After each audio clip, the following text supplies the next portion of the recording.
my heart and my pockets full of sand.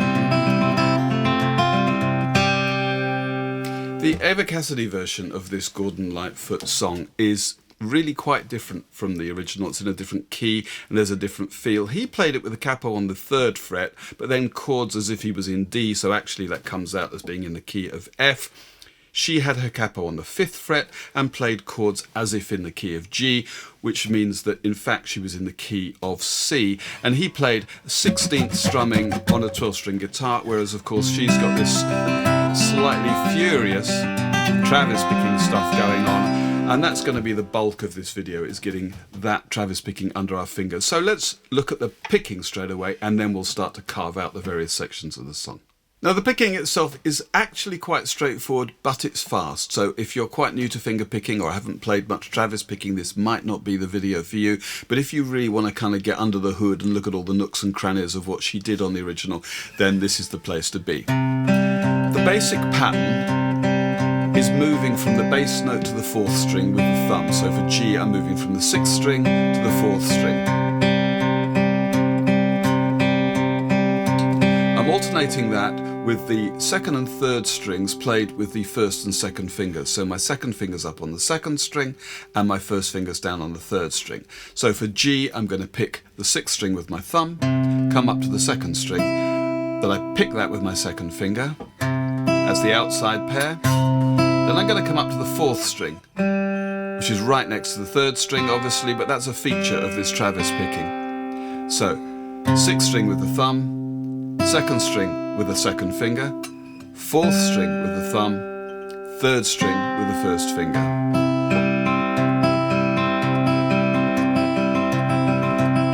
Okay, and that really needs to be quite natural. You haven't really got time to think about that. That's the basic pattern. For an A minor, for instance, with the bass note is on the 5th string, then obviously that thumb is going to start on the 5th string, but it's still going to come up to the 4th string. Okay, the only place where this changes is on the D chord, and there is a straight D chord in this song, where everything is moving up to the top 4 strings. So the thumb starts on the 4th string, 2nd finger picks the top string, then I move up to the 3rd string with the thumb, and my 1st finger picks the 2nd string. Okay, but that's the only chord really where we have anything different. And on the subject of the D, we actually have this. So there's an alternating bass. And you'll see that when we get to it, we'll cover that in more detail, but you just need to know that that's the basic pattern. She does quite a few things with it, but some fairly standard variations. So let's look at those. The first thing to say is to punctuate, maybe for structural reasons or for whatever reason. You might pick the bottom string and the 2nd string at the same time.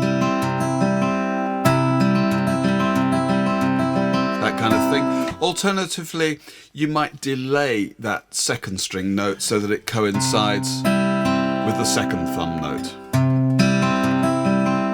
So either playing the 2nd string and 6th string together at the beginning of the pattern, she does plenty of that, or delaying that 2nd string note until the 2nd thumb note kicks in. Okay, so those are the basic variations. There are a few other things. There are some pull-offs and there's plenty of bass runs and so on, but you know, we'll go through those as we get through the song.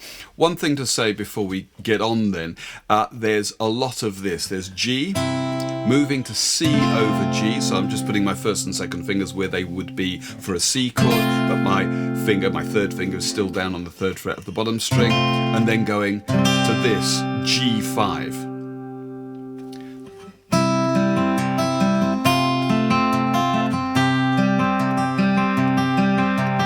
Now, she doesn't pick that exactly the same, but this song is riddled with this sequence, and there's one thing she does always do.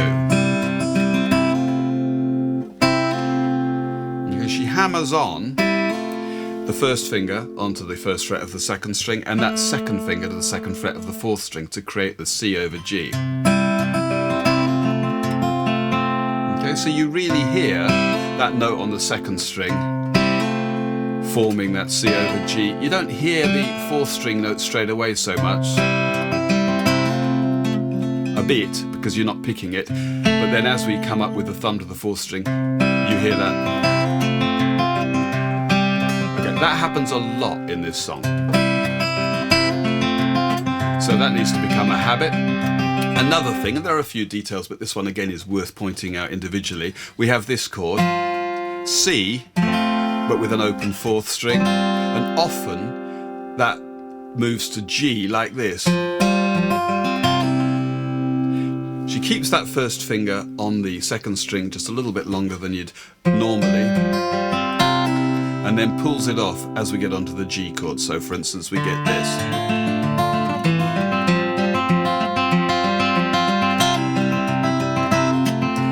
C over G and so on. So those are two little details that are really worth practicing until you have them kind of naturally. That's the hammer-on to C over G, and then also when we get this C sus2 going to G, she very often leaves that first note hanging and then creates a pull-off. Alright, let's look at the intro and the first verse. Now, I'm sure I'll do a video all about my lovely new Yamaha guitar at some stage, but it does have a pickup, and to get something like the sound of Eva Cassidy's original, I've got my standard acoustic microphone here to pick up this sound, but then I'm using the pickup and I'm adding a little bit of delay. Well, actually, I'm using echo. Let me just shut down the microphone.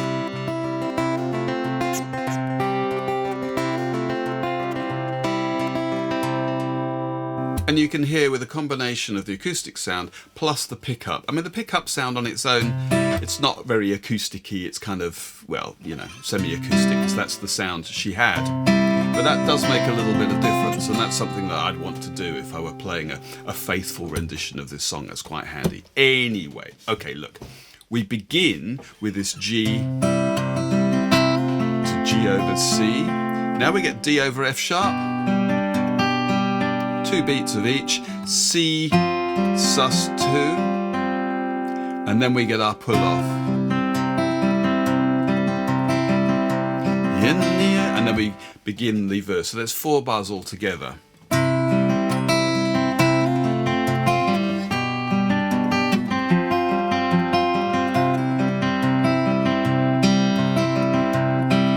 And as for actually when she plays the second string note,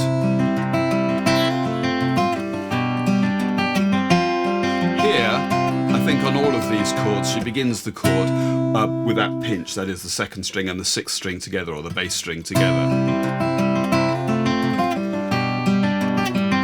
Maybe not on that one. But, you know, have a listen to the original. I'm not going to get this note for note for note, and I may not even always play exactly what I've got down, but you can see with the chords, I've got a hammer-on shown, and then my little pull-off as well. Okay, into the first verse.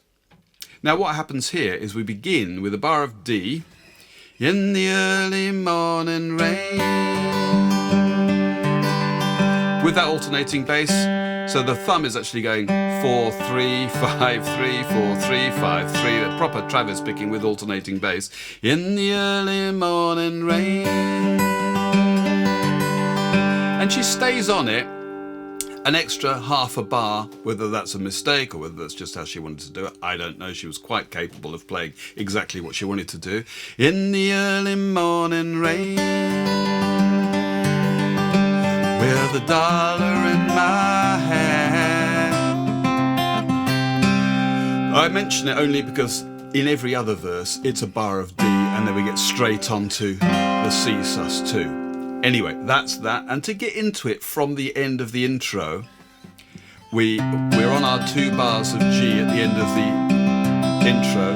In the early morning, and I'm playing a B, 2nd fret of the 5th string, C, 3rd fret of the 5th string, into my D chord. So for one last time, let's have the intro going into that first verse. That'll actually become quite useful to us later on, because there is quite a lot of this. There's the B, 2nd fret of the 5th string, the C, 3rd fret of the 5th string, into the verse, and very often when she kicks off with a new verse, we get that. So here's the intro into the first verse.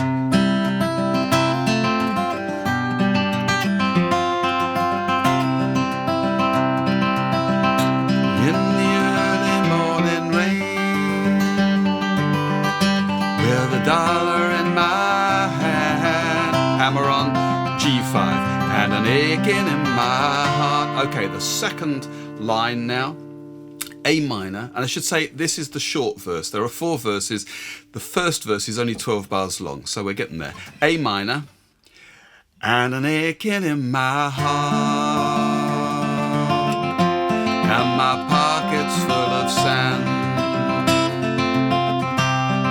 Okay, so that's just material we've already had. With the A minor though, and this is almost always the case, you'll play A minor, come down to the bottom string on the second beat, back up to the 5th string for the 3rd beat, and then moving up to the C, a B in the bass again, 2nd fret of the 5th string. And an aching in my heart. Okay, so we get C, a proper C chord, 2 beats, and my pockets. And you know, you may not hear that open 4th string, but it's there. Hammer onto the pull off to the G. Okay, and then we get another 4 bars exactly the same way. I'm a long way from home, and I miss my loved ones so. That's the end of the first verse.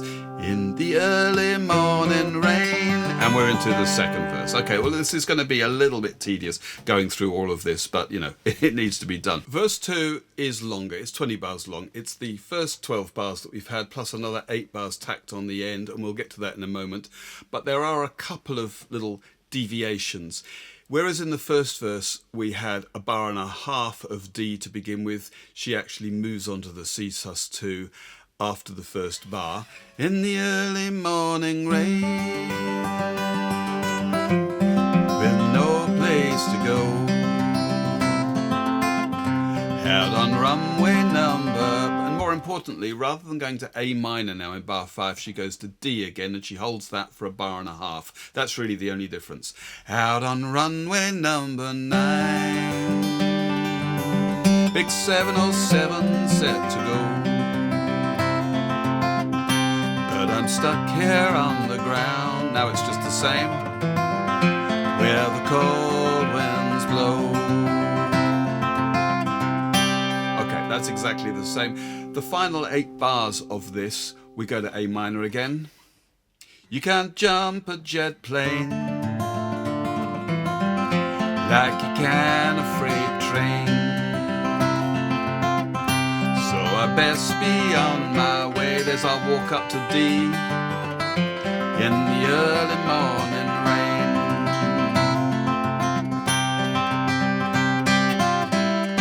rain. Okay, we're into the interlude. Now, in terms of the chords we play, there's actually nothing new in the entire song once we've got to this point. We now reach, I'm calling it an interlude. It's an instrumental 16-bar section that kicks off with this D over F sharp that we saw in the intro, but she gets there with little melody here, 3rd fret of the 2nd string, down to the 1st fret, open 2nd string, and back up.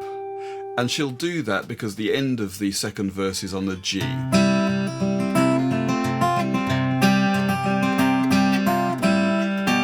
Okay, so you may just want to work that out. You want to keep that thumb going.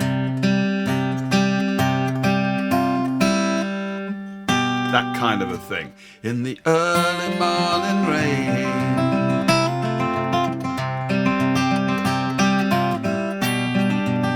D over F sharp, C sus2 with a pull off, hammer on. Okay, that's the first 4 bars done. Now she gets another little instrumental detail on the 2nd string. Hammer on to the open 2nd string, 1st fret, off again, 2nd fret of the 3rd string, and I guess down to the open 3rd string. So this is the end of the first 4 bars.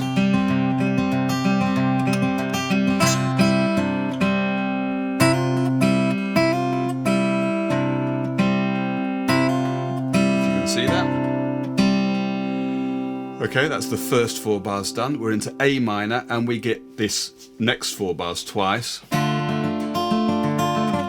walking up to our C with a B in the bass.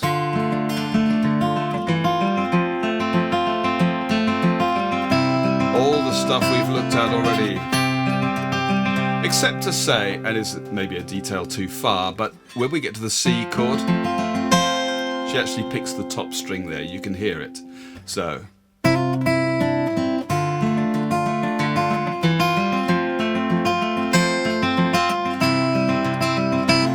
And then the same thing again.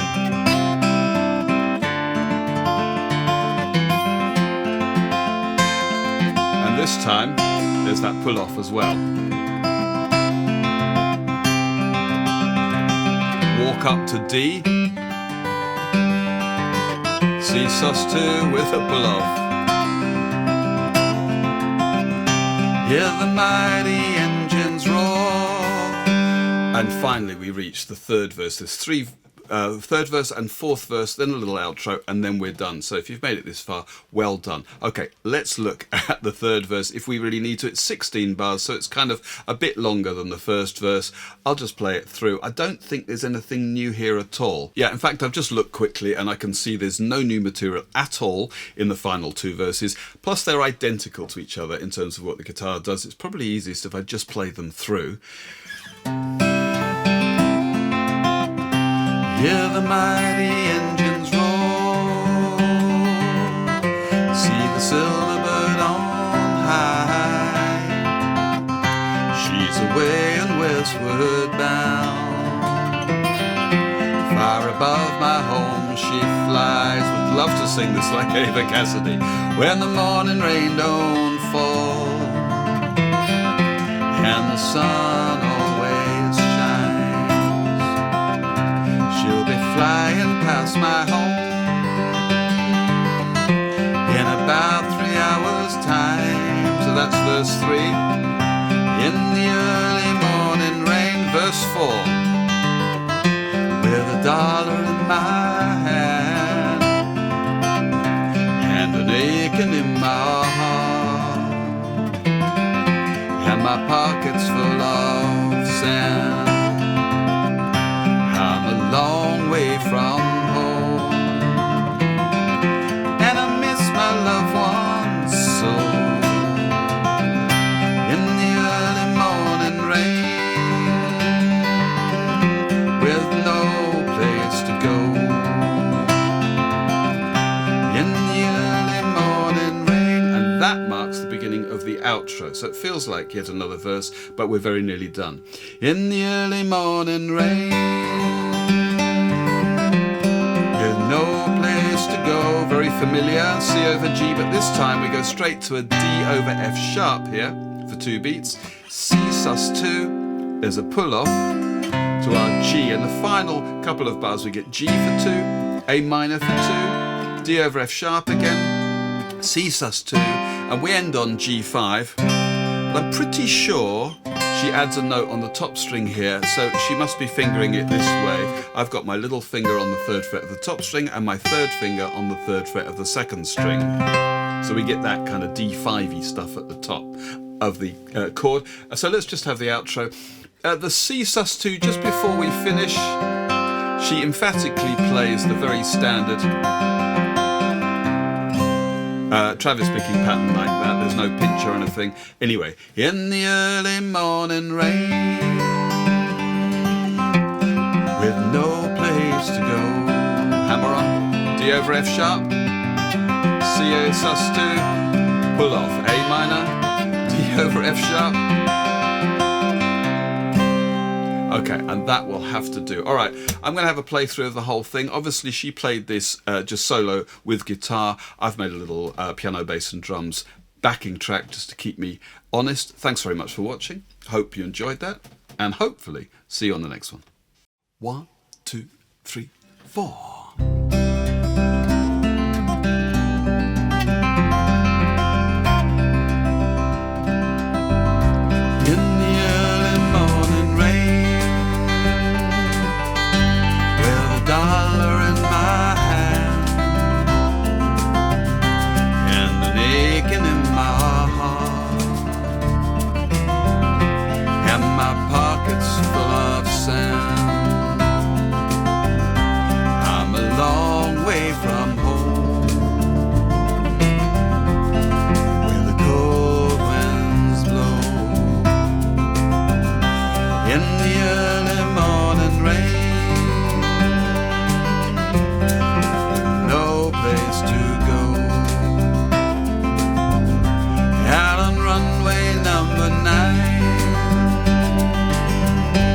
707 set to go, but I'm stuck here on the ground where the cold winds blow. You can't jump a jet plane like you can a freight train, so I best be on my way.